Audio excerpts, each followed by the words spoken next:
I'm Jennifer Angel. Happy New Year, everybody. Of course, last week's video was really the New Year holiday video, but this week I feel is the week that we're all getting back to business. And certainly with the new moon in Capricorn, which is all about business, it's like we can really get organized and start the year off, fresh and with optimism and inspiration. I hope you've all had a chance to have a look at your New Year reports on my pages on Daily News, which is New York Daily News horoscopes. I've got a lot of pages on there. It's sort of my main site.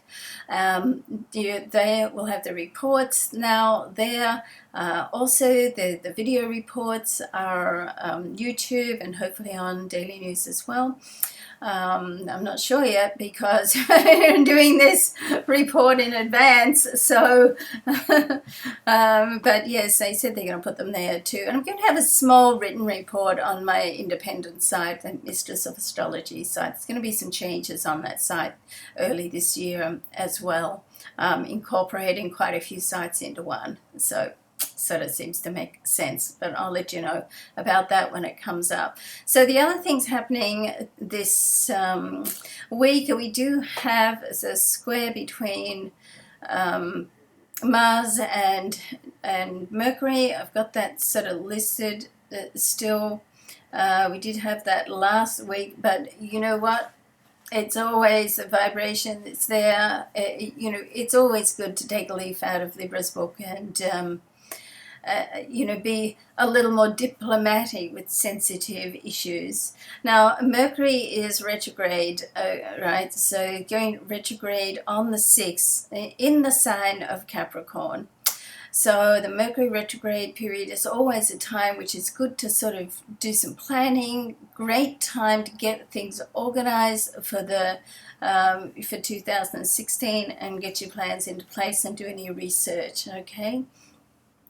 There's a Sun conjunction with Pluto. There are a few of these through this year. It's a very powerful connection. It's great to put things into action. Of course, we've got Mercury retrograde, so it's a great time just to make connections and get things together. And Sun is also going to square Uranus, so don't be surprised if there's some sudden developments and you have to make some rearrangements. Okay, so things don't always proceed in the way that we expect them to. That doesn't mean to say that they're not going to be good. In fact, sometimes when we can get a new development, it can end up better than we think. So, okay, so let's stay positive on that one. Saturn is going to go retrograde as well this week, so there's a little bit of a slowdown happening right through the solar chart this week.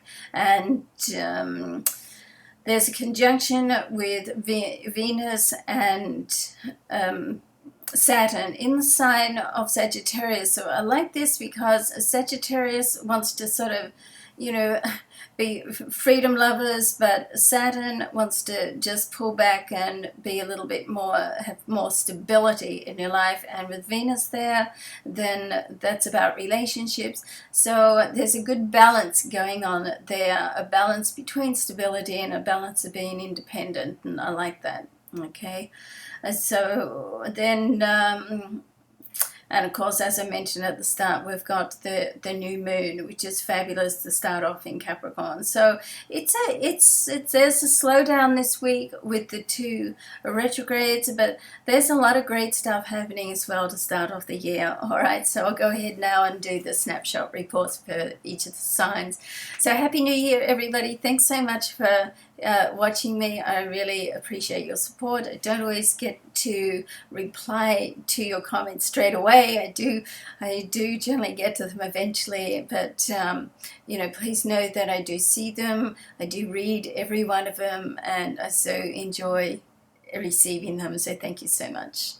Bye for now.